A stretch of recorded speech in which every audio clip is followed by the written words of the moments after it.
Amados irmãos e amadas irmãs, antes de continuarmos, gostaria de compartilhar com vocês uma explicação interessante sobre o sentido desta parábola que estamos analisando há 2 semanas, a qual, no entendimento de muitas pessoas qualificadas e estudiosas da palavra de Deus, tem 3 ensinamentos fundamentais, pelo menos, sobre o Altíssimo Deus, sobre os homens e, especialmente, sobre nosso Senhor Jesus Hamashiach.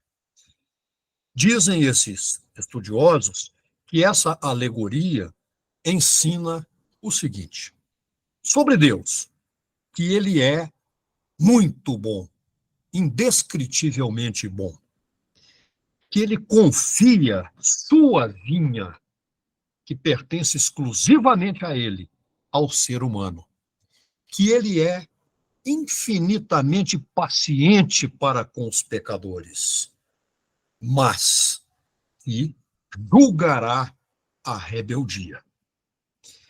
A humanidade recebe muitos privilégios de Deus e põe privilégio nisso. O fluxo é contínuo de magnanimidade que ele derrama sobre nós.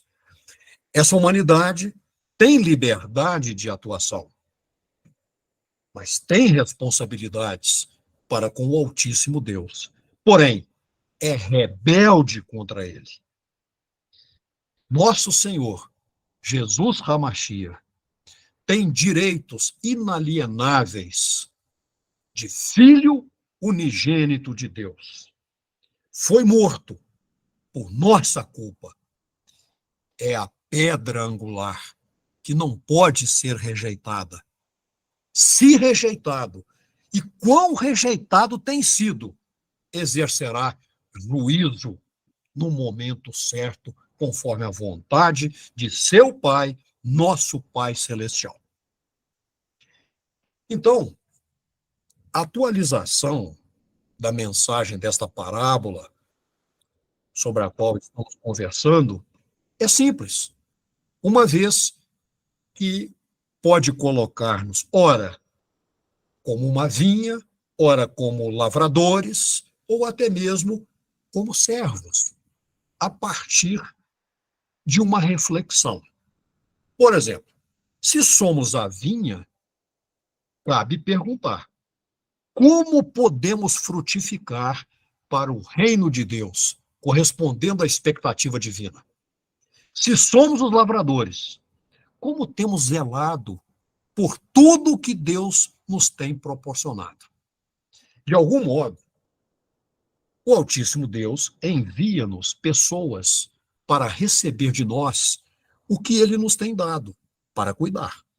E então, concede-nos a privilegiada oportunidade de atendê-las. São os chamados pequeninos de Mateus 18.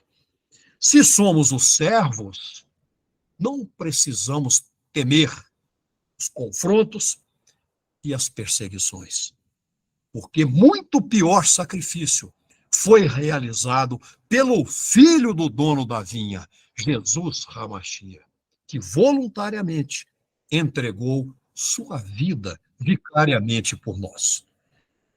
Podemos aqui extrair uma breve conclusão, não só sobre a parábola em si, mas pelo que estamos fazendo, uma exegese.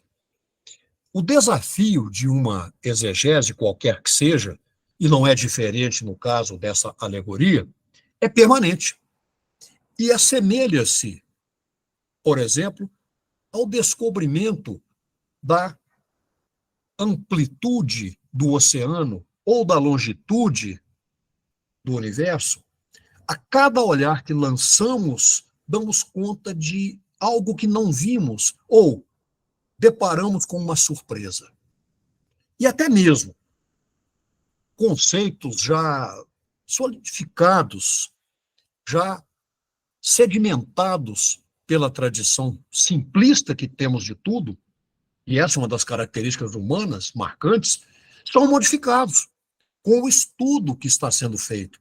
E somos forçados e forçadas a aprender a olhar com uma perspectiva diferente da que tínhamos. Isso lembra-nos, extensivamente, a postura de um artista que não vê na pintura apenas, por exemplo, a paisagem pintada, mas também a técnica, o tema, a mistura de cores, a textura e também as falhas existentes ali.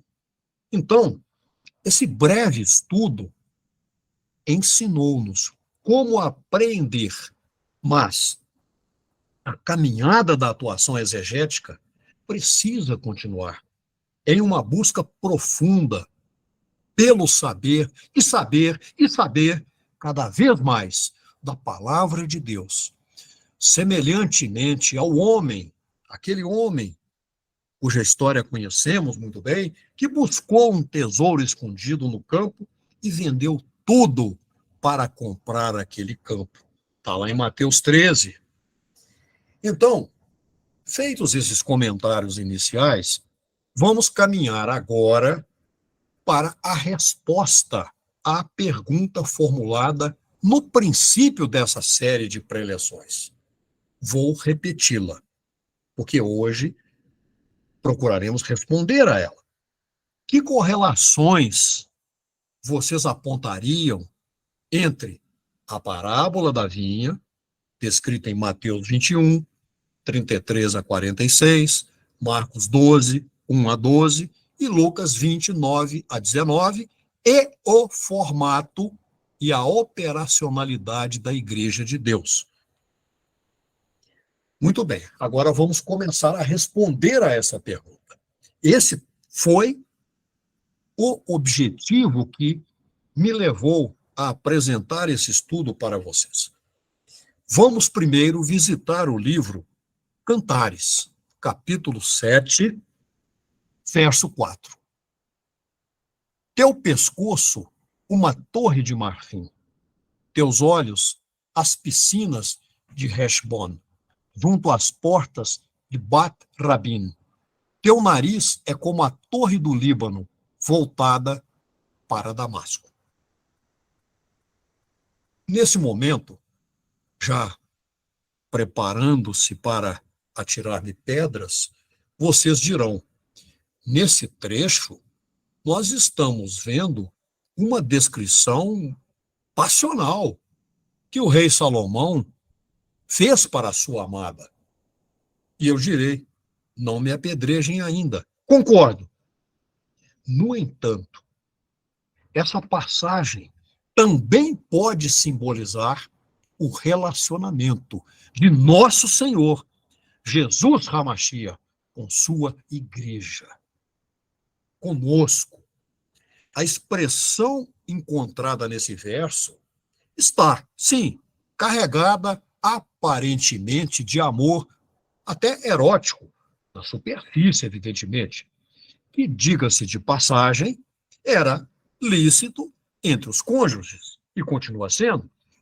Todavia, essa expressão tipifica também a intimidade amorosa do Machia com sua igreja, pois a correlação entre as palavras torre, em hebraico, migdal, e pescoço, tsavar, indica algo firme, elevado, estruturado, fortalecido. Lembremos que pescoço sinaliza a possibilidade de olhar não somente para baixo, mas, inclusive, para além. Por isso, eram levantadas torres de vigilância nas cidades e nas plantações, como na vinha que nós estudamos, a fim de que inimigos ou predadores pudessem ser mais facilmente identificados, levando ao disparo de um alerta, que geralmente era sonoro. Por exemplo, o toque de um chofar. A torre permite uma perspectiva maior e mais abrangente de visão, e a igreja deve ter. Isto é, o pescoço da igreja deve ser uma torre, a qual permite grande e acurado alcance visual, para que se perceba sempre a chegada do inimigo, que nós sabemos é astucioso, sorrateiro, não tem limites na sua maldade, sem o risco de uma tomada de surpresa. Desse modo, podem ser identificadas turbulências, ventanias, tempestades e outras artimanhas malignas do inimigo. Essa deve ser a igreja de Deus. Mas de que vigilância estamos falando?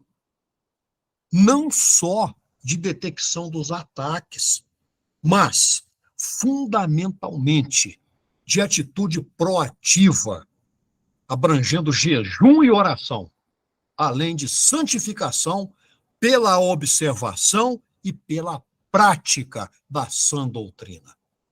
Então, amados irmãos e amadas irmãs, nossa torre precisa estar sólida, ajustada, bem ancorada, alicerçada, para permitir-nos olhar para longe, a fim de tomarmos o posicionamento mais adequado toda vez que se nos depararem ameaças.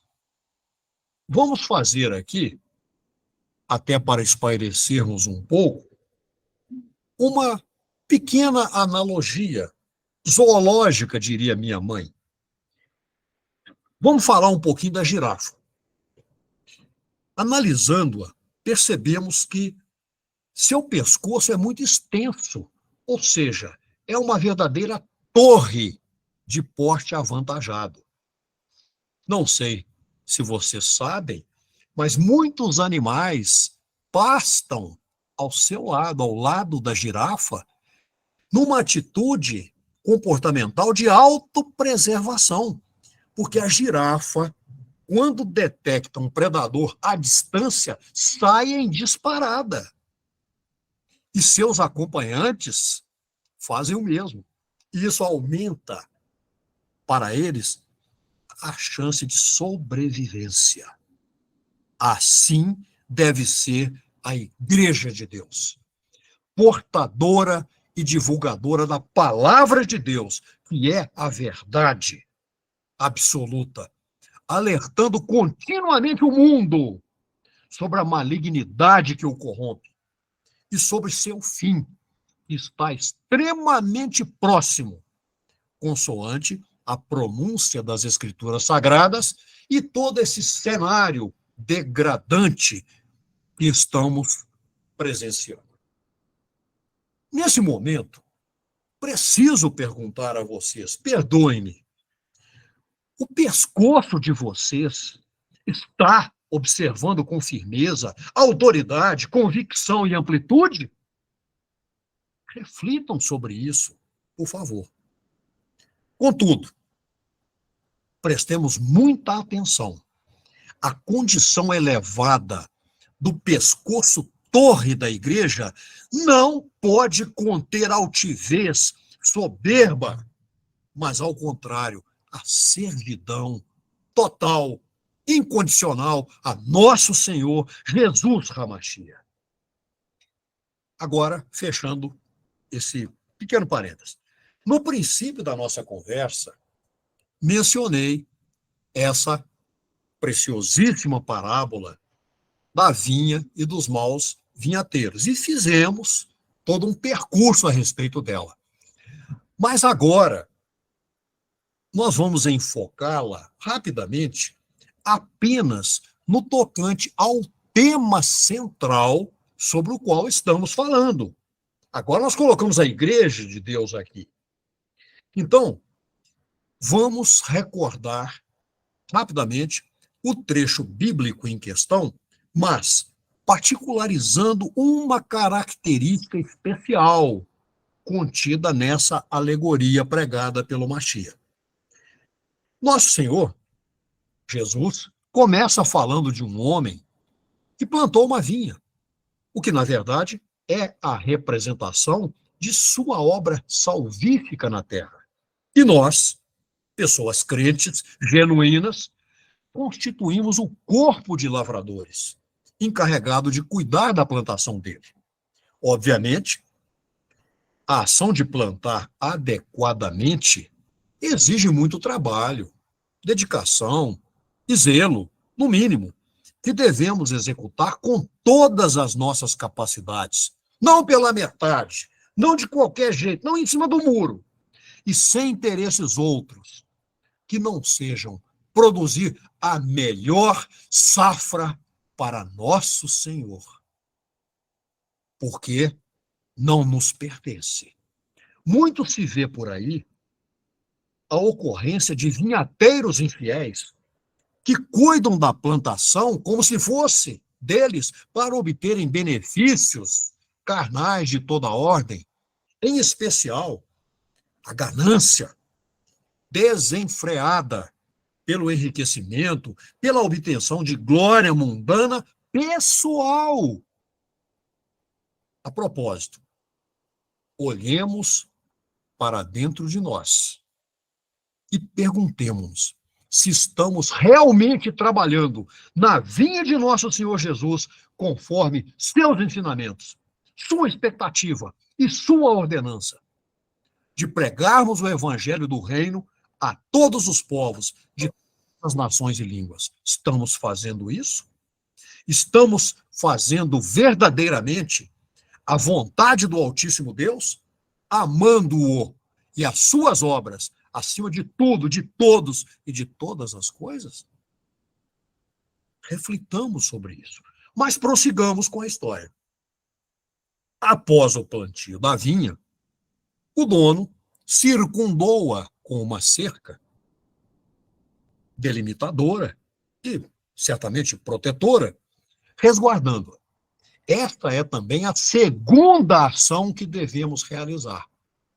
Qual seja, construirmos uma proteção para que a vinha de nosso Senhor não seja invadida por algo maligno que possa comprometer a qualidade da uva e dos brotos da vinha que lhe pertencem e que lhe têm que ser entregues com a melhor qualidade possível. Então, temos de estruturar-nos na sã doutrina para que nada maléfico subverta, deteriore nosso trabalho em todos os níveis. Começando de onde? De nossos pensamentos. Pergunto-lhes, estamos realmente agindo assim? Mais uma reflexão que lhes apresento. E a mim também. Mas continuemos a narrativa. Em terceiro lugar, o Mashiach relatou que, na sequência, aquele homem construiu um lagar, e, como sabemos, é um local onde se pisava a uva para a obtenção do vinho. Para quê? Em primeira análise, para saciar a sede, que no deserto, por exemplo, massacrava o povo. Mas também, e principalmente, esse lagar simboliza um tipo específico de embriaguez. Aquela induzida pelo Espírito do Altíssimo Deus, que nos traz a alegria indizível por estarmos executando sua obra. Parênteses de novo aqui. Hoje eu estou cheio dos parênteses. Vemos neste mundo muitas pessoas inseridas em denominações religiosas que, em vez de júbilo intenso, se apresentam cansadas, esgotadas, angustiadas, porque são levadas a trabalhar de modo desviado, centrado na carnalidade, embora, por lavagem cerebral competente, ardilosa, são persuadidas a acreditar, e de fato acreditam piamente, que trabalham para nosso Senhor Jesus. Essa gente, induzida à operação do erro por líderes malévolos, substituiu a embriaguez do Espírito de Deus pelo entorpecimento mundano satânico. Fechando o parênteses. Uma outra imagem que me ocorre neste momento é a lembrança do primeiro milagre de nosso Senhor Jesus, onde? Nas bodas de Caná. Um dia, certamente, conversaremos detalhadamente sobre esse tema. Esse conteúdo é simplesmente maravilhoso. Mas eu gostaria apenas de ressaltar, neste momento, que o Mashiach transformou água em vinho em um evento específico. Não foi em qualquer evento. Um casamento que tipifica uma unidade de aliança caracterizada pelo amor, pela paixão e pela alegria. Sim, nós, a Igreja de Deus, somos a noiva do Mashiach e temos de estar em situação de totalmente tomados e tomadas pelo amor e pela alegria em recebê-lo como esposo. E como está perto esse momento? Para isso, a igreja, nós precisamos pisar intensamente o lagar e embriagar-nos totalmente, completamente, diria minha mãe, vazando pelo ladrão, com o Espírito do Altíssimo Deus. Aliás, falando de amor, veio-me agora aqui a recordação do diálogo de nosso Senhor Jesus com Pedro, lá na praia. Por 3 vezes,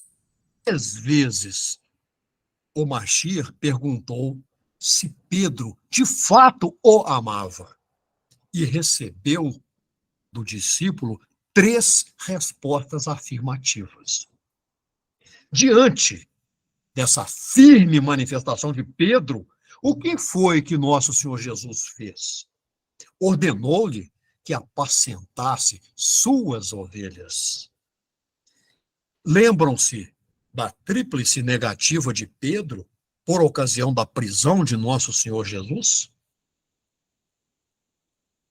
Voltando, então, ao parêntese que está intimamente relacionado com a torre, nós precisamos continuar falando que o dono da vinha instalou uma torre no centro da plantação.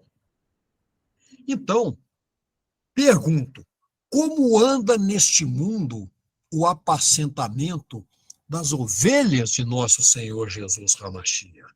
Elas estão sendo corretamente cuidadas? Ou, ao contrário, vêm sendo vítimas de abuso e distorções? E, por isso, têm se tornado desiludidas e decepcionadas, desnorteadas e transviadas, ainda que não consigam aperceber-se, devido à programação perversa de que foram acometidas. Aqui, amados irmãos e amadas irmãs, salta aos nossos olhos que a vigilância falhou, provavelmente pela falta de uma torre adequada que possibilitasse a percepção das ameaças antes que se aprofundassem e produzissem danos irreversíveis. O reino de Deus, nós sabemos, é como uma vinha, na qual atuam bons e maus lavradores. Não é de nossa responsabilidade, nem poderia ser, purificar as pessoas corrompidas, mas não podemos furtar-nos de anunciar a elas e pregar a verdade. Tenhamos patente que se alguém se desvirtuou, não foi por culpa do Evangelho. Cabe-nos, então, fazer o quê? Persistir, como vinhateiros e vinhateiras de Deus, agindo com caráter santo e, se necessário, por vezes, radical, fazendo a obra com o melhor de nossas potencialidades e energia, principalmente mantendo o ato congregacional, adorando e exaltando o Altíssimo Deus e praticando todas as ordenanças que Ele e nosso Senhor Jesus nos decretaram. Retornemos à torre no meio da vinha. Irmão Eduardo. Sim, irmão. 5 minutos. Muito obrigado. Retornemos, então, à torre posicionada lá no meio da vinha. Nosso Senhor Jesus conta que o homem edificou essa torre no centro de toda a plantação. Com que objetivo terá agido assim? Para funcionar com estrutura de vigilância e mais, permitir firmeza e visão elevada, para que o Altíssimo Deus possa guardar os trabalhadores de santa índole, dando-lhes, inclusive, revelações gloriosas. Assim, quem efetivamente trabalha na vinha divina da maneira correta, torna-se uma pessoa protegida, com maior capacidade para enfrentar tentações e ataques maledicentes.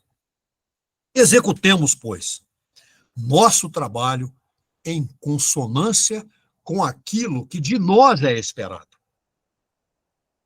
Plantemos, façamos as podas necessárias, colhamos e, sobretudo, pisemos com força as uvas no lagar do Altíssimo Deus e tornemo-nos pessoas inebriadas de seu Santo Espírito, a fim de que nosso santo obrar expresse sua real vontade. Amém. Amém.